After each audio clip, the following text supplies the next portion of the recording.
Hi అండి, blouse cutting ఎలా చేయాలో చూపిస్తాను. నేను ఫస్ట్ స్లీవ్స్ కట్ చేస్తున్నానండి. 6 ఇంచులు తీసుకున్నాను. కింద 4 ఇంచులు తీసుకొని ఇలా షేప్ చేసుకోవాలండి. ఆది బ్లౌజ్ ఇచ్చి ఉంటారు కదా మనకి, దాని అలతి చూసుకొని మనం మార్క్ వేసుకొని కట్ చేసుకోవాలి. తర్వాత బ్యాక్ నెక్ అండి, ఆది బ్లౌజ్ ఉంటుంది కదండి, దాన్ని పెట్టుకొని చూడాలి. చూసిన తర్వాత కూడా మనం బెల్ట్తో కూడా పెట్టుకొని చూసి మార్క్ వేసుకోవచ్చండి. చాలా ఈజీ అండి మార్క్ వేసుకోవడము. మీకు ఏమైనా నా వీడియోస్ నచ్చితే లైక్ చేయండి, షేర్ చేయండి, సబ్స్క్రైబ్ చేయడం మాత్రం మర్చిపోకండి. ఇంకా మంచి మంచి వీడియోస్ చేస్తానండి, సపోర్ట్ చేయండి. 10 ఇంచులు తీసుకున్నానండి. బ్యాక్ ఆర్ముల్ రౌండ్ 6 ఇంచెస్ తీసుకోవాలి.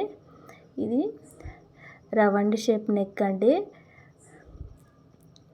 ఇలా తీసుకున్న తర్వాత కట్ చేసుకోవాలి. చాలా ఈజీ అండి బ్లౌజ్ కటింగ్ చేయడము, మార్కింగ్ చేసుకోవడము. ఒక 2 సార్లు కష్టం అనిపిస్తుంది, మనం కట్ చేస్తూ చాలా ఈజీ అయిపోతుంది మనకి. ఇది చూడండి, రౌండ్ నెక్ చాలా బాగా వచ్చింది. ఇప్పుడు ఫ్రంట్ పార్ట్ కట్ చేసుకోవాలి. ఆది బ్లౌజ్ ఉంటుంది కదండి, దాన్ని ఇలా పెట్టుకోవాలి. నెక్ పెట్టుకొని మార్క్ చేసుకోవచ్చు. కొత్తగా నేర్చుకునే వాళ్ళకి ఆది బ్లౌజ్ పెట్టుకొని ఇలా మార్క్ చేసుకుంటే ఈజీ అనిపిస్తుంది. తర్వాత మనము టేప్తో కూడా చేసుకోవచ్చు. చూసుకోండి, 6.5 ఇంచులు ఉంది. తర్వాత చంక భాగము 6 ఇంచులు తీసుకున్నానండి. వాళ్ళు కొంచెం లావుగా ఉన్నారు కాబట్టి 6 ఇంచులు, సన్నగా ఉంటే 5.5 ఇంచులు తీసుకోవచ్చు. ఇప్పుడు కట్ చేసుకోవాలండి. కస్టమర్ నాకు స్టార్ నెక్ అని చెప్పినారు, అందుకే నేను స్టార్ నెక్ అని మార్క్ వేసుకున్నాను.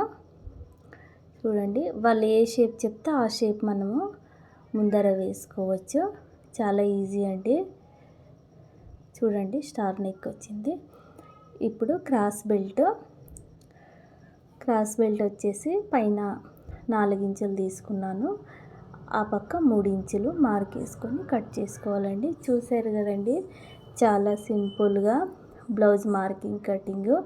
మీకు ఈ వీడియో నచ్చితే లైక్ చేయండి, షేర్ చేయండి, సబ్స్క్రైబ్ చేయడం మాత్రం మర్చిపోకండి. బాయ్ అండి.